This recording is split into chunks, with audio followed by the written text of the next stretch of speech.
Good evening all of you. आज हम world geography की क्लास देखेंगे जहाँ से क्वेश्चंस हर एग्जाम्स में आते ही आते हैं। तो सबसे पहले हम देखते हैं एशिया। जैसे 7 कॉन्टिनेंटल है पूरी दुनिया में, तो हम सबसे पहले हम एशिया के बारे में जानने की कोशिश करते हैं।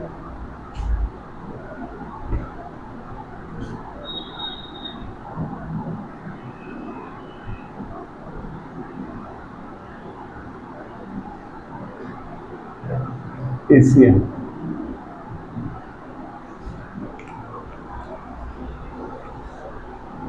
विश्व का सबसे बड़ा महाद्वीप।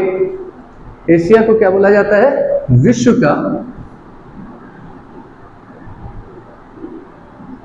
का सबसे बड़ा महाद्वीप है।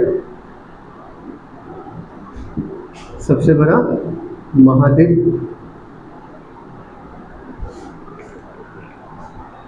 पृथ्वी के क्षेत्रफल का 30%।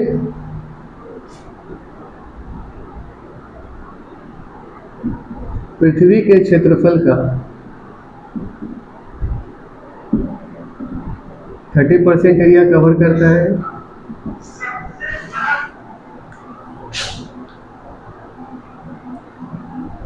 भारत से 13 गुना बड़ा महादेश है। आप इससे अंदाजा लगा सकते हैं।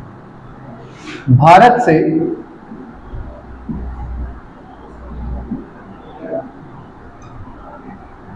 13 गुना बड़ा महादेश है।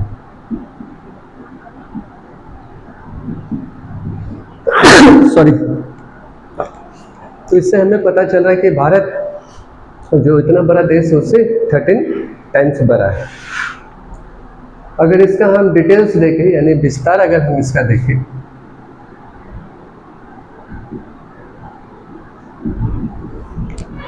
इसका विस्तार अक्षांशीय यानी लैटिट्यूड, अक्षांशीय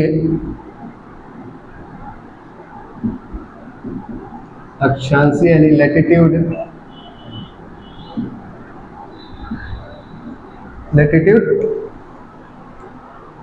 10 डिग्री 11 से 10 डिग्री 11 मिनट से दक्षिण से, मतलब इस साउथ से 81 12 तक, उत्तर तक है। उत्तर तक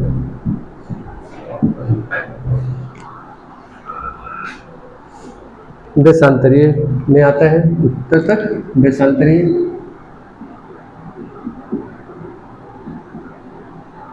इसके बाद 26 डिग्री 24 जो तुर्की के बाबा बुरन अंतर्द्वीप में है। जो तुर्की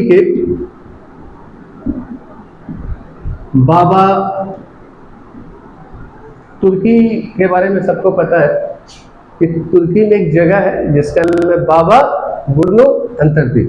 बाबा बुर्नो अंतर्द्वीप।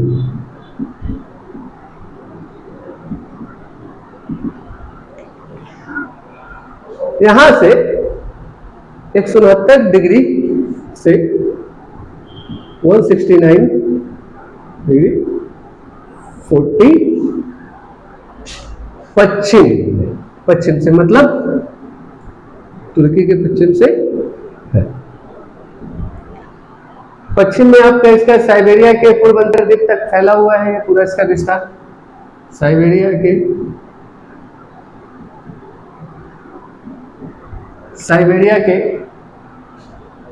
पूर्वी अंतरीय द्वीप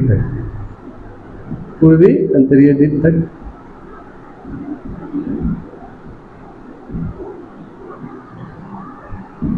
तो आप इससे अंदाजा लगा सकते हैं कितना बड़ा इसका दायरा है।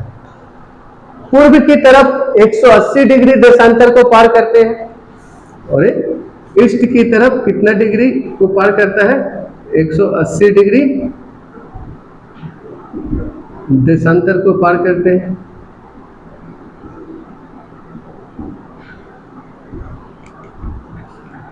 इसके अलावा उत्तर से दक्षिण 6,640 किलोमीटर इसके हैं।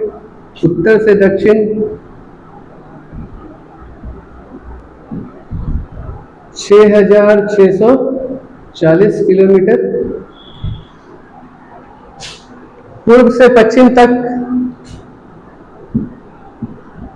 पूर्व से पश्चिम तक इसका दायरा जो है आपका 9,650 किलोमीटर, 9,650 किलोमीटर तक। एशिया ओसी उत्तरी गोलार्ध में स्थित है, जबकि इंडोनेशिया के कुछ हिस्से दक्षिणी गोलार्ध में भी आते हैं। अगर इसकी हम बात करें तो उत्तरी अमेरिका से बेरिंग जल संधि भी एशिया में ही आती है। अफ्रीका से, जैसे आपका इसका जल संधि के बारे में भी देखते हैं, उत्तरी अमेरिका का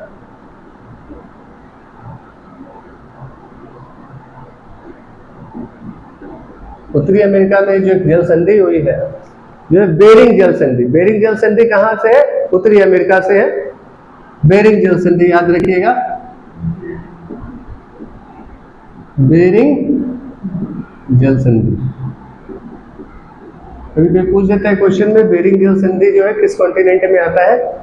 यूरोप में, अफ्रीका में, ऑस्ट्रेलिया में, या फिर एशिया में, या उत्तरी अमेरिका में, या दक्षिणी अमेरिका में? तो कहाँ आता है?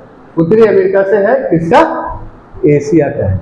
पूछ देगा कि बेरिंग जल संधि जो है एशिया का उत्तरी अमेरिका से है, एशिया का दक्षिणी अमेरिका से है, एशिया का अफ्रीका से है, एशिया का ऑस्ट्रेलिया से है। तो आपको याद रखना पड़ेगा बेरिंग जल संधि जो एशिया का है किससे है? उत्तरी अमेरिका से। अफ्रीका से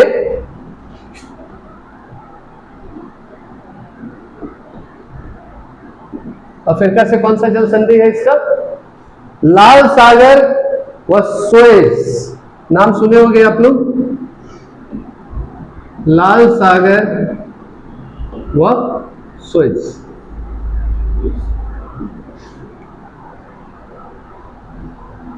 जल डमरू मध्य द्वारा अलग होता है। जल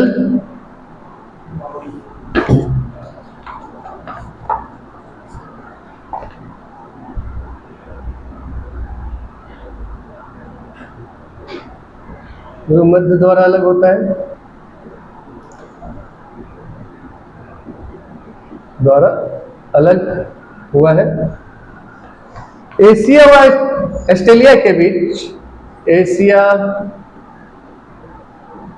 एवं ऑस्ट्रेलिया के बीच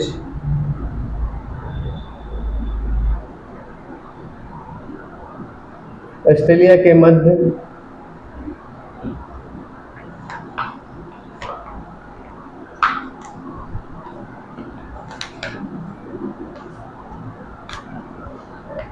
न्यूगिन द्वीप है। याद रखिएगा, न्यूगिन द्वीप किसके बीच में आता है? एशिया ऑस्ट्रेलिया के बीच में कौन सा आइलैंड आता है? न्यूगिन आइलैंड आता है। अगर हम सुदूर बिंदुओं की बात करें, सुदूर का मतलब आप लोग समझते हैं क्या होता है? हाँ, सुदूर जो किसी भी एरिया का अंतिम छोर, एकदम अंतिम छोर, और बहुत ही खराब रहता है। हाँ, जो भी समझ लीजिए। तो तिराग तस्वी इजराइल में है, और ये नाम याद रखिएगा क्योंकि अभी विश्व पूरा परेशान है किससे? भारत भी अछूता नहीं रहा है। इजराइल अमेरिका की वॉर से ईरान त्रस्त है, और कभी इतिहास में भी आप देखिएगा इजराइल में हमेशा यहूदियों का शासन रहा।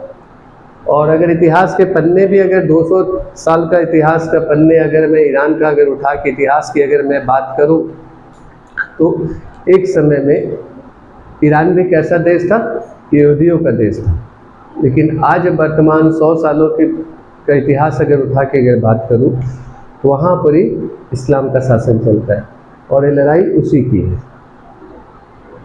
और हमेशा एक इजराइल पे एक दाग लगता है और कहा भी जाता है, यूपीएससी के एग्जामिनेशंस में बहुत बार पूछा गया है कि आखिर ऐसी वजह क्या है जो खत्म होते हुए इजराइल को अमेरिका ने बेटे की तरह पाला और उसको अपना दत्तक पुत्र बनाया, और जब भी इजराइल पे कुछ भी दिक्कतें या समस्या आती है, पिता के तौर पर अमेरिका हमेशा कदम से कदम मिलाकर खड़े रहता है और पिता और एक गार्जियन की तरह साथ देता है। लेकिन आज साथ भी दे रहा, प्लस उनकी गलत रणनीति के कारण उनको कहीं ना कहीं झुकना भी पड़ रहा है। अगर यही जो अमेरिका के वर्तमान राष्ट्रपति जी है डोनाल्ड ट्रंप, अगर वो सही रणनीति बना के आते और स्ट्रेटजी बी या सी को अप्लाई किए रहते तो ईरान चारों खाने परस्त रहता। कभी भी किसी भी स्ट्रेटजी मतलब रणनीति की बात हो रही है, ये पहली बार ऐसा है कि ईरान का कोई इस्लाम देश भी साथ नहीं दे रहा है।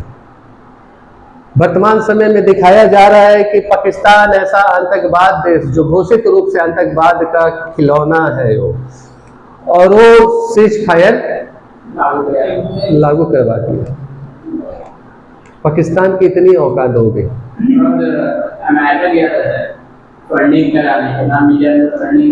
लेकिन वो जो वायरल जो हुई है, एक ही पोस्ट 100 बार वायरल हुई है, वहां के सोशल मीडिया को वहां के प्रधानमंत्री ने पूरा अरेंज किया है।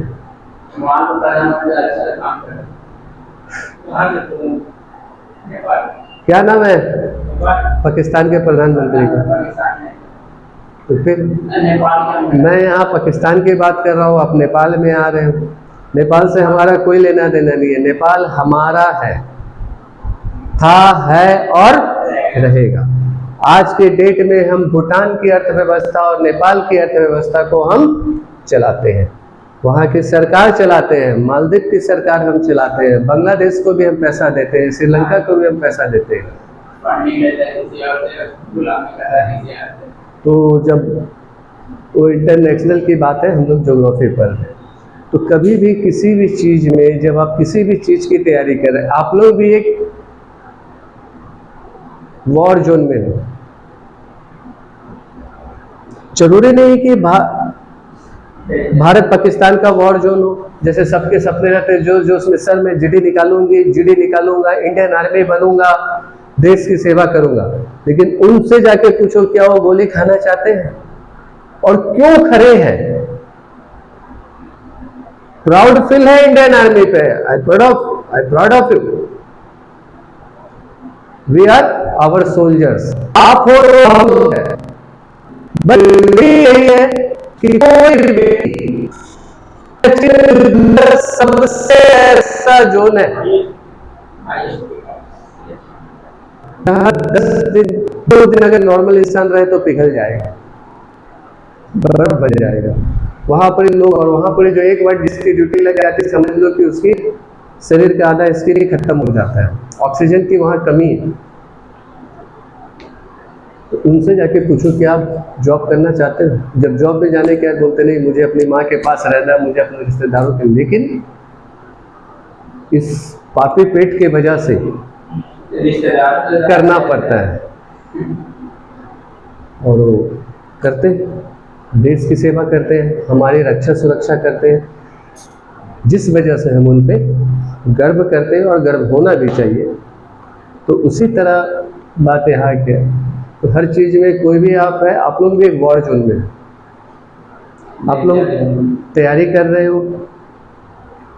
अगर अच्छे से तैयारी की है, जो पढ़े या जो मैंने पढ़ा है वो क्वेश्चन आ गया तो बहुत अच्छा हो गया। मान लीजिए मैं पढ़ाया, कुछ बाहर से आ गया तो सर खराब चली गया। तो स्ट्रेटजी भी तैयार रखो, वो मैं बता रहा हूँ। जैसे अमेरिका को आखिर में झुकना क्यों पड़ रहा? आज अमेरिका जिससे भी मदद मांगने जा रहा है, नाटो भी आपके एग्जाम्स के लिए महत्वपूर्ण है। नाटो में टोटल मेंबर कितने हैं? सबसे लेटेस्ट मेंबर क्यों जुड़ा है? क्या वजह है कि नाटो मना कर रहा है ईरान और इजराइल अमेरिका के युद्ध में कूदने से? नहीं तो नाटो हमेशा अमेरिका के एक बोली पे खड़े रहा है।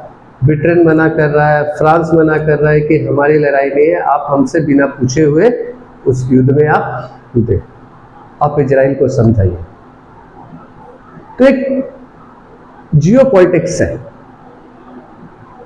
ये, जो ऐसा स्टेटमेंट फ्रांस और ब्रिटेन की तरफ से आ रहा है, इसके पीछे भी एक जियो पॉलिटिक्स छिपी हुई है।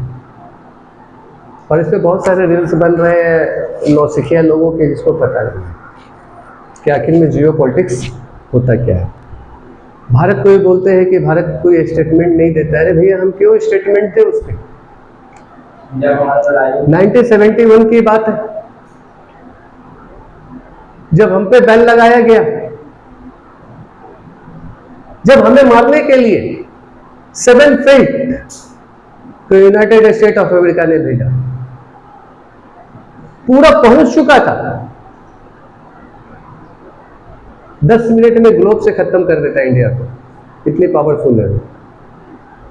लेकिन उस समय तत्कालीन प्रधानमंत्री श्रीमती इंदिरा गांधी ने रशिया के राष्ट्रपति से कोऑर्डिनेशन किया और सीधा, कोई चारा नहीं था, एक एसओएस पेपर आता है, एसओएस पेपर को लेके गई।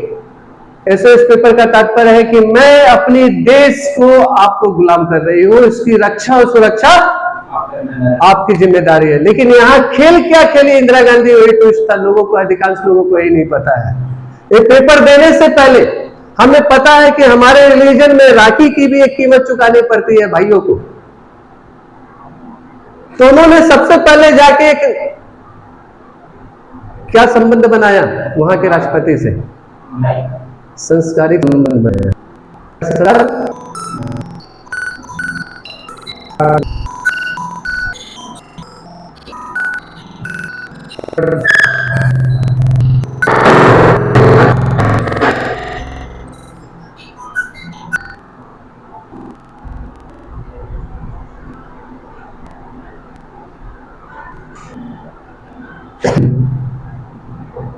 कल्चरल रिलेशंस रेडी किया।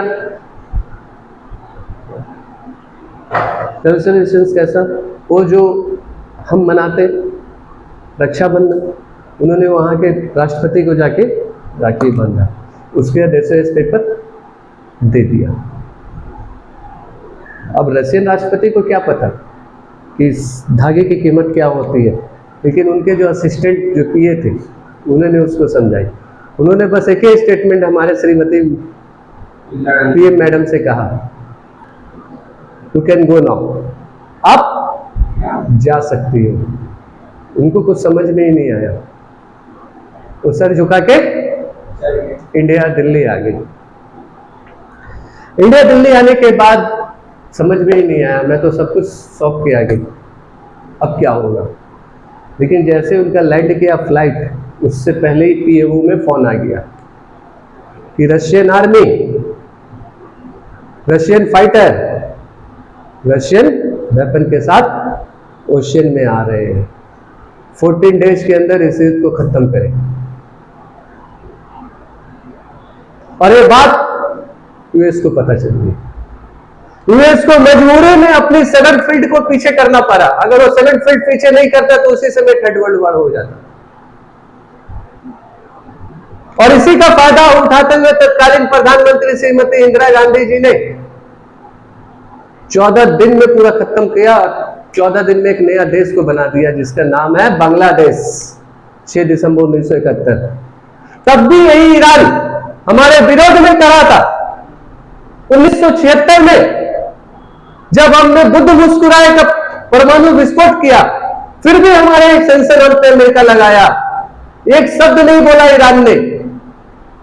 1971 का युद्ध, 1975-76 का परमाणु न्यूक्लियर हो, या फिर 1996 का हो, या 1999 का कारगिल युद्ध हो, या वर्तमान में कश्मीर का मुद्दा हो, किसी मुद्दे पे भी इसने भारत का सपोर्ट नहीं किया है। और हर मुद्दे पे वतन तौर पर इजराइल हमारे साथ आया है।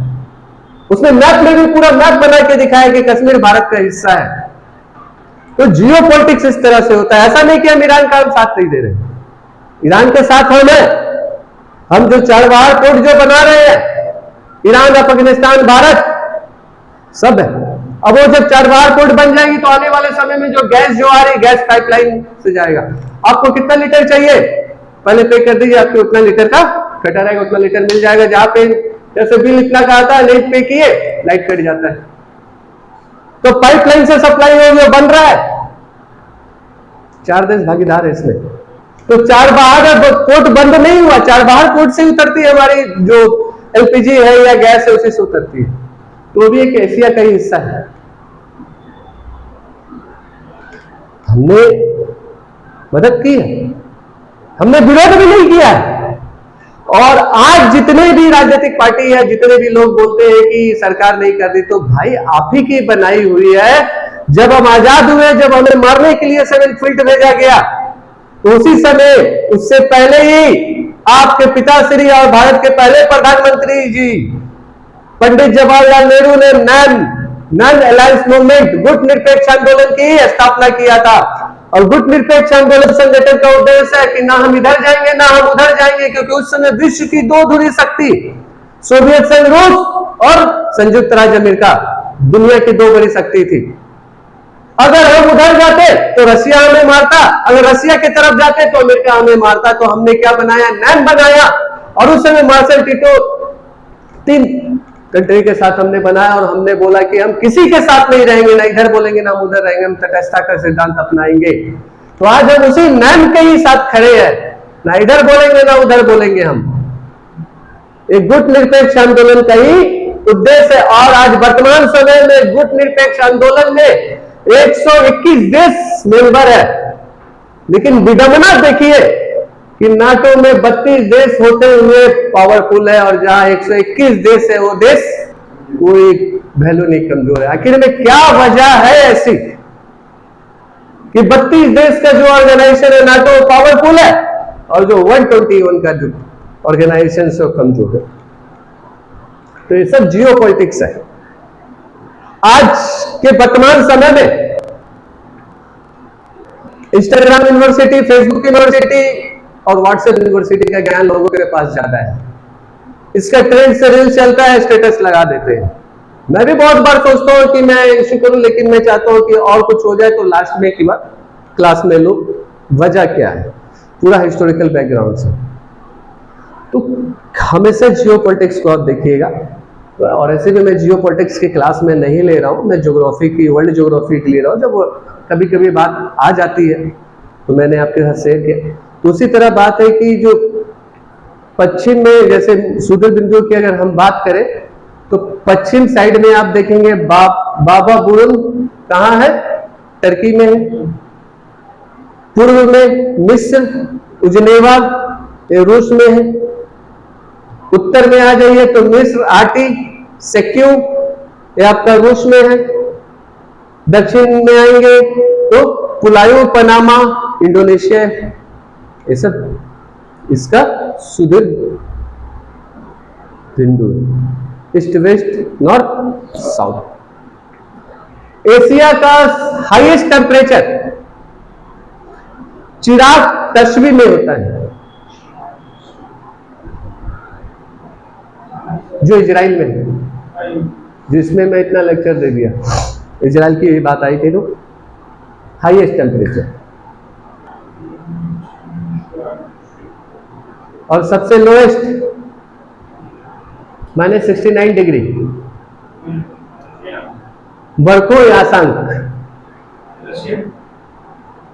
पाया जमीन में है, रूस और के बीच में। रूस और टर्की एशिया में आता है, और यूरोप महाद्वीप दोनों के अंग है। एक बात हमेशा याद रखिए, मैक्सिमम लोग रूस को किसका पार्ट मान लेते हैं, यूरोप का, लेकिन वो एशिया। यहाँ इंडिया की बात नहीं हो रही है, कॉन्टिनेंट की बात हो रही है। कॉन्टिनेंट बड़ा होता है, कंट्री छोटा होता है। तो कॉन्टिनेंट में देखिए 2 कंट्री ऐसे हैं, 2 कंट्री जो ऐसे कौन कौन से हैं, Russia and Turkey. Russia and Turkey, इन दोनों जो है एशिया एंड यूरोप।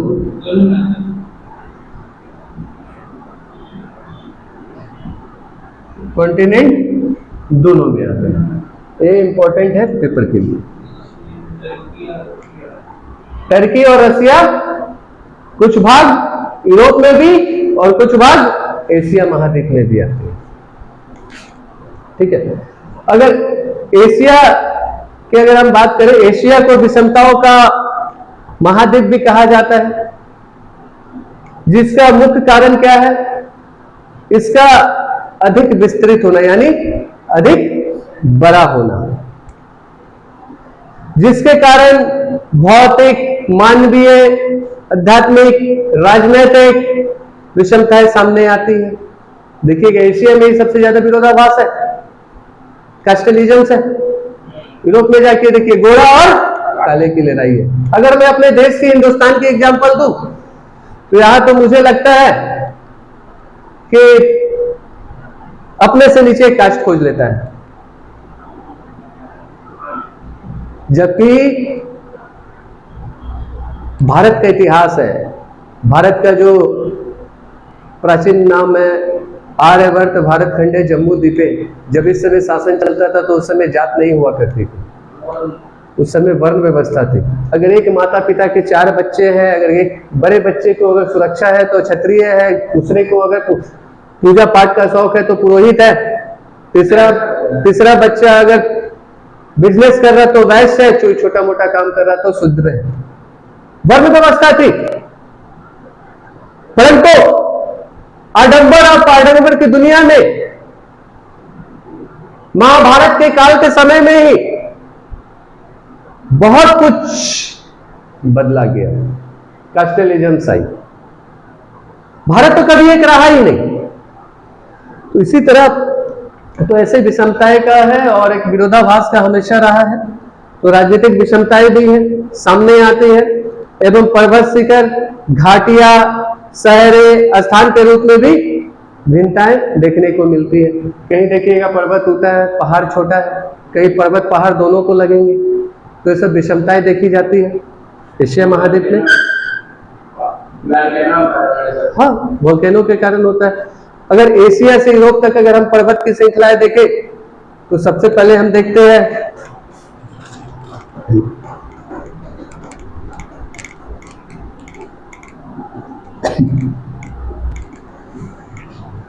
एशिया से यूरोप,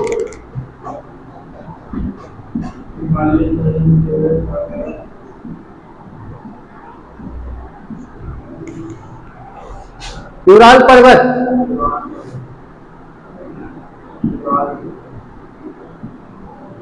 यूराल पर्वत, कैस्पियन सागर, ये सब बहुत सारे इंपॉर्टेंट है।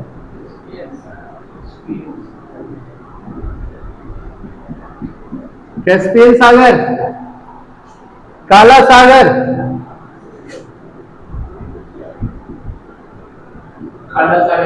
ब्लैक सी, काकेरस पर्वत,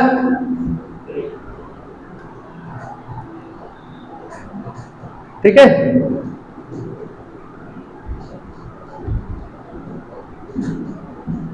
नेक्स्ट, डार्नेल्स जलसंधि द्वारा अलग होता है। डार्नेल्स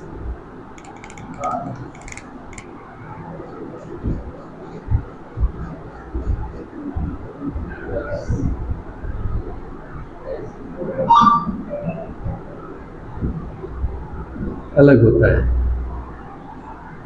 तो सब एशियाई यूरोप की है। अब उदाहरण के लिए अगर हम देखें तो विश्व का सबसे ऊंचा पर्वत शिखर माउंट एवरेस्ट कहां है? एशिया कॉन्टिनेंट में। इसका लोएस्ट पॉइंट यानी निम्नतम बिंदु मृत सागर है। किसका? एशिया का। सबसे गहरा सागरीय स्थल मैरिना गर्त है, मतलब जो हाँ इंग्लिश में बोलते हैं ऑस्ट्रेलिया, तो एक अलग कॉन्टिनेंट हो गया। यहाँ मैरिना गर्त है, तो ये एशिया कॉन्टिनेंट में आता है। और आप जो बोल रहे हो ऑस्ट्रेलिया, और ऑस्ट्रेलिया खुद में कॉन्टिनेंट है, सबसे छोटा कॉन्टिनेंट में आता है। ठीक है, तो सबसे गहरा सागरीय स्थल क्या है? मैरिना गर्त, मतलब उसका जो देखोगे सबसे गहरा है। और हाँ, सबसे ऊंचा पठार तिब्बत का पठार भी एशिया में ही है। तो आपका यहाँ एशिया में सबसे ऊंची क्या है? विश्व का सबसे ऊंचा पर्वत माउंट एवरेस्ट किस कॉन्टिनेंट में है? एशिया कॉन्टिनेंट में है। सब एशिया का सबसे लोएस्ट पॉइंट क्या है? मृत सागर यानी डेड सी। सबसे गहरा सागरीय स्थल नैनीनागर। सबसे ऊंचा पठार तिब्बत का पठार भी यही है। विश्व की सबसे बड़ी झील कैस्पियन झील। दुनिया का सबसे बड़ा झील भी एशिया में ही है, कॉन्टिनेंट में आता है। विश्व का सबसे गहरा झील बैकाल झील एशिया कॉन्टिनेंट में। ये सब सारे इंपॉर्टेंट है, एशिया में ये सब स्थित है। इनके अलावा सबसे ज्यादा वर्षा वाला स्थान मौसिन राम कहाँ है? मेघालय, भारत में है। भारत भी एशिया कॉन्टिनेंट का पार्ट है। 365 दिन बारिश होती है। अब नेचुरल वहां का नेचुरल ही हुई है, तो कैसे क्यों? तो भगवान से जाके पूछना पड़ेगा ना कि क्यों भगवान। नंबर नहीं है भगवान का मेरे पास। सर्वाधिक जनसंख्या वाला देश भारत। Number 2 China. सबसे लंबा रेल मार्ग ट्रांस साइबेरियन रेल मार्ग एशिया में ही अवस्थित है। तो आप अंदाजा लगा लो कितना बड़ा एशिया कॉन्टिनेंट है। एशिया के 5 प्रमुख भागों में बांटा जाता है। एशिया को 5 प्रमुख भागों में बांटा जाता है। उत्तर निम्न भूमि में अगर हम देखें तो पश्चिम में उराल पर्वत, मतलब पश्चिम में उराल पर्वत से पूर्व में लीना नदी के बीच का क्षेत्र उत्तरी निम्न भूमि कहलाता है, मतलब लो लैंड कहलाता है। इसे साइबेरिया का मैदान कहा जाता है। ठीक, इसका पश्चिमी भाग समतल और अवसादी शैलों से बना हुआ है। जो एशिया का जो वेस्टर्न पार्ट है एकदम फ्लैट समतल है और अवसादी शैलों से बना हुआ है, जबकि पूर्वी भाग अपरदित पठार है। मतलब पठार मतलब कटा कटा कटा उस तरह से है। इस मैदान में ओब, एनएसी, लीना नदी बहती है। विश्व का सबसे गहरा झील मैंने बताया बैकाल झील है, जो कहां स्थित है? बैकाल झील जो है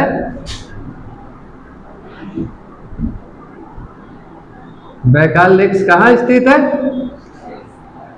साइबेरिया में।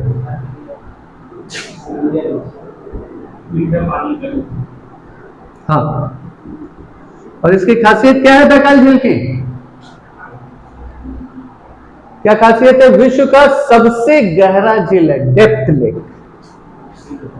विश्व का मैं नापने नहीं गया हूं, सबसे गहरा झील। ठीक है, नापना पड़ेगा ठीक। तो ये सब कहाँ स्थित है? सब एशिया में। मीठे पानी जो होती है, मीठे पानी की समस्त झीलों का 20% भाग बैकाल में है। मतलब इसका जो मीठे पानी का जो 20% भाग है, 20% भाग मीठे पानी का किस झील से आता है? इसलिए साइबेरियन लोगों को देखने एकदम लाल लाल गोरे गोरे होते हैं वहां के लोग।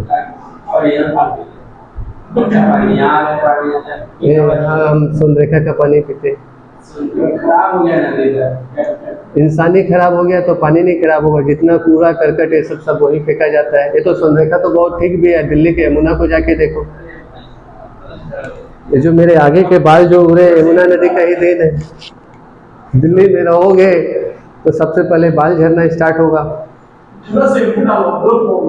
क्योंकि वहाँ के पानी खारा हो चुकी है, यमुना की प्रदूषित हो चुकी। वहाँ का पानी आप पी ही नहीं सकते हो। वहाँ आपको पानी खरीद के पीना पड़ता है। बिस्लरी का, एक्वाफिना का हम लोग खरीद के पीते हैं।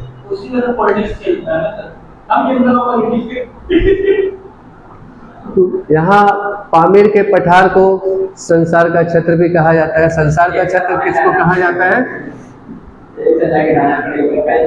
संसार का छत्र कौन है? पामीर का पठार, इधर भी ध्यान दे ले। संसार का छत्र कहाँ है? एशिया में है, और उसका क्या नाम है?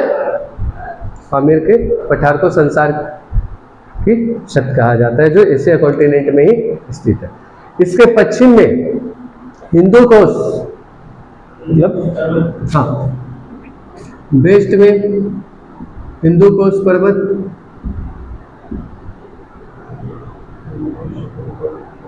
ठीक,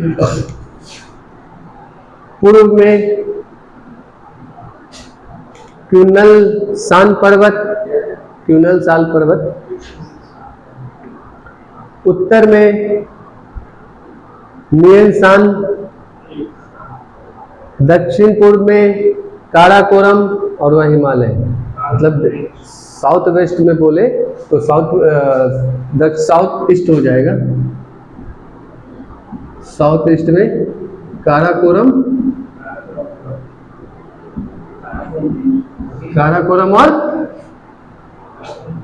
हिमालय। और काराकोरम और हिमालय की क्या खासियत है? ये दोनों कहाँ है? एशिया में है, भारत का ही पार्ट है, ठीक है। और हिमालय चाइना में भी है, चाइना में भी लगा है। लद्दाख है ना, तो इसीलिए बोलता है कि लद्दाख उसका है, बांट दो। तो हम सभ्यता कल्चर दिखाते हैं। तुम्हारा जो राष्ट्र धर्म है वो भी हमने दिया है। कितनी दुख की बात है। भारत में एक बच्चा पैदा लेता है जिसका नाम है सिद्धार्थ, जो बाद में जाके गौतम बुद्ध के नाम से विश्व प्रसिद्ध होते हैं। और एक देश की विडंबना कि आज एक सनातन पूरे भारत में नहीं है, और बौद्ध पूरी दुनिया में 18th नेशन का नेशनल नेशन है। 18 देश का राष्ट्रीय धर्म है। जापान, भूटान, वियतनाम, चाइना, जितना कट्टर देश है उसका। हमने दिया बुद्ध, तुमने दिया युद्ध। तो कभी कभी लोग राजनेता को समझ में नहीं आता तो बोल देते हैं हमने दिया बुद्ध, तुमने दिया युद्ध। तो भाई तुमने बुद्ध को जाने ही क्यों दिया? बुद्ध अगर नहीं रह जाते तो आपने तो सम्मान ही नहीं किया। चलिए, और उनकी जो इतिहास में जब हम पढ़ेंगे अष्टांगिक मार्ग, अष्टांगिक मार्ग में अगर हम 2 मार्ग को भी अपना ले तो हम जिंदगी में सफल हो सकते हैं। क्योंकि ज्योग्राफी की क्लास चल रही है, हिस्ट्री का लेक्चर नहीं दे सकता हूँ।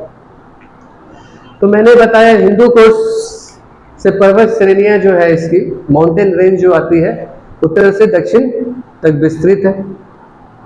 एलबुर्ज पर्वत जो कैस्पियन सागर के दक्षिण तट से लगा हुआ है, पश्चिम की ओर फैला है।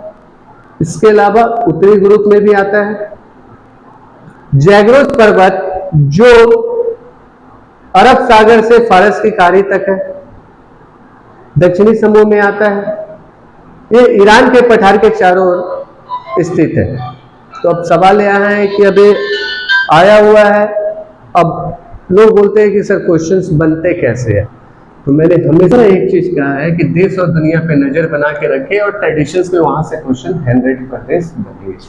मैंने अभी एक नाम लिया, जैग्रोस पर्वत।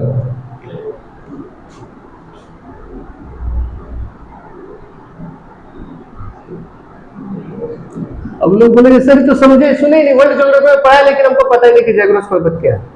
सर कहां से आउट ऑफ सिलेबस क्वेश्चंस कर दिया। तो जैग्रोस पर्वत जो है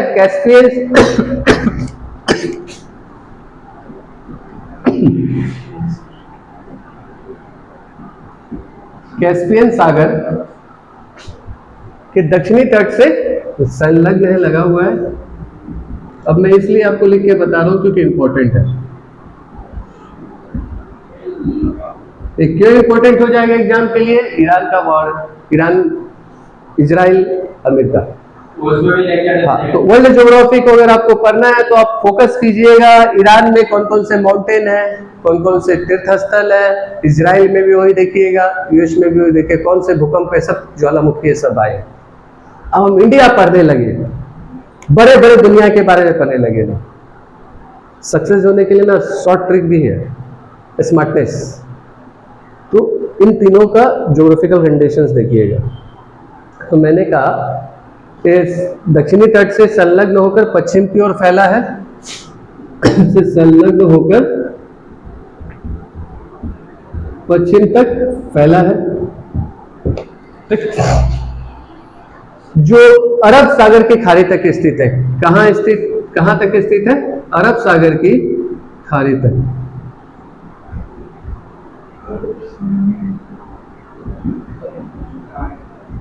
स्थित है।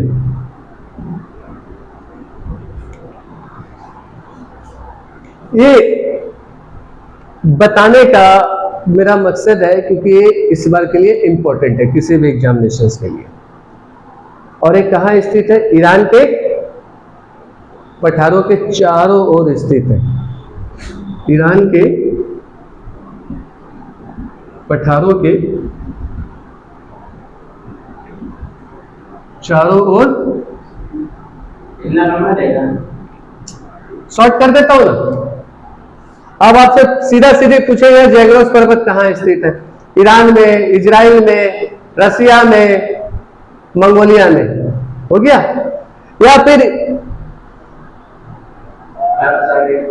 ये जो आपके कैस्पियन सागर कहां से कहां तक फैला हुआ है? तो आप बस इस पे फोकस कीजिए।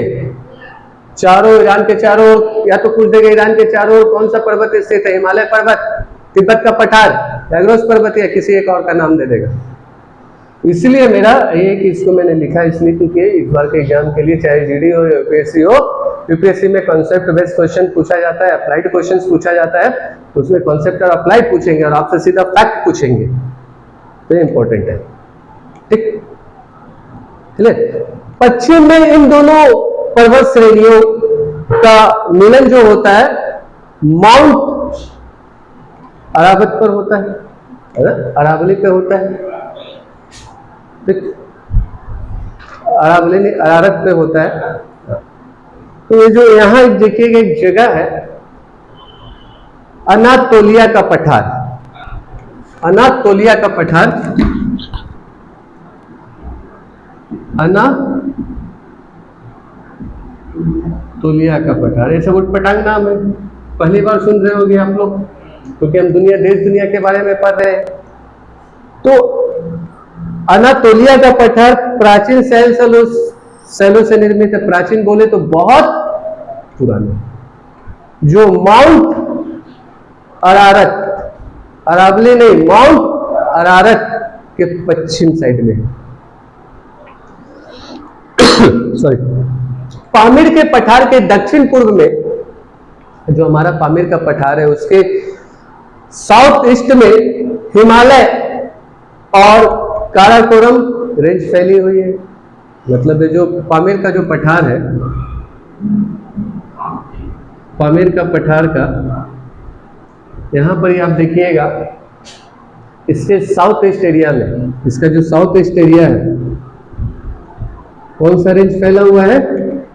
Karakoram and Himalaya range.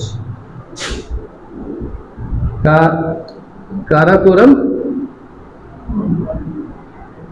और हिमालय रेंज, हिमालय रेंज। इनमें विश्व के सर्वोच्च शिखर कौन सा है?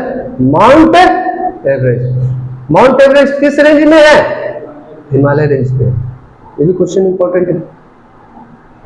और किसके नाम से जाना जाता है? केटू, काराकोरम में स्थित है। केटू काराकोरम में स्थित है। तिब्बत के पठार के पूर्व भाग में यह पर्वत श्रेणी दक्षिण में मुड़ जाती है और समांतर श्रृंखला बनाती है। समांतर मतलब पैरेलल, एक उधर से आ रही, एक इधर से आ रही, दोनों पैरेलल हो चल रही है। इनमें कहा जाता है इसलिए इन्हें श्रेणियों को विस्तार कहां तक है? म्यांमार तक है। जिसे म्यांमार में एक पर्वत है, उस पर्वत श्रृंखला का क्या नाम है? अराकनियोमा पर्वत। और यही अराकनियोमा पर्वत भारत और म्यांमार की क्या बनाती है? सीमा रेखा, जो प्राकृतिक सीमा रेखा है, यानी बॉर्डर बनाती है, जो आपको उदय सर ने अपने क्लास में बताया होगा, या मेरी ज्योग्राफी क्लास में आपने देखा होगा, जब बाउंड्री ऑफ नेबर कंट्री मैंने लिया होगा या उदय सर लिए होंगे। तो एक श्रेणी जो, एक रेंज जो है ऐसा भी है जो अंडमान निकोबार आइलैंड ग्रुप में से सुमात्रा तक फैली है, जापानी सुमात्रा तक फैली है, एवं कुछ का विस्तार मलाया प्रायद्वीप तक फैला हुआ है। तिएन सान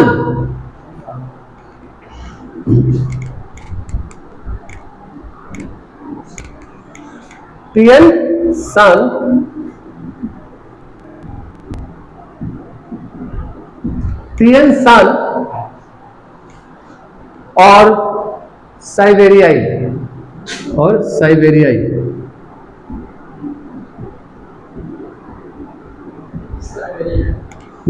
साइबेरियाई पर्वतमाला के बीच में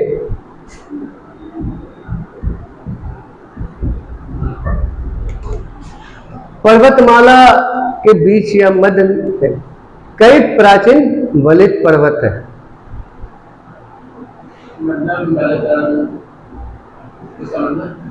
वलित का पर्वत माउंटेन फॉल, मतलब ऐसे ऐसे कहते हैं फुल डेटा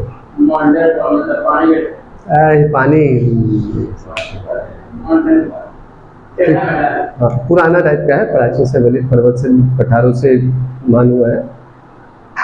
जो पर्वत के नाम है अल्ताई, यातलोनाई,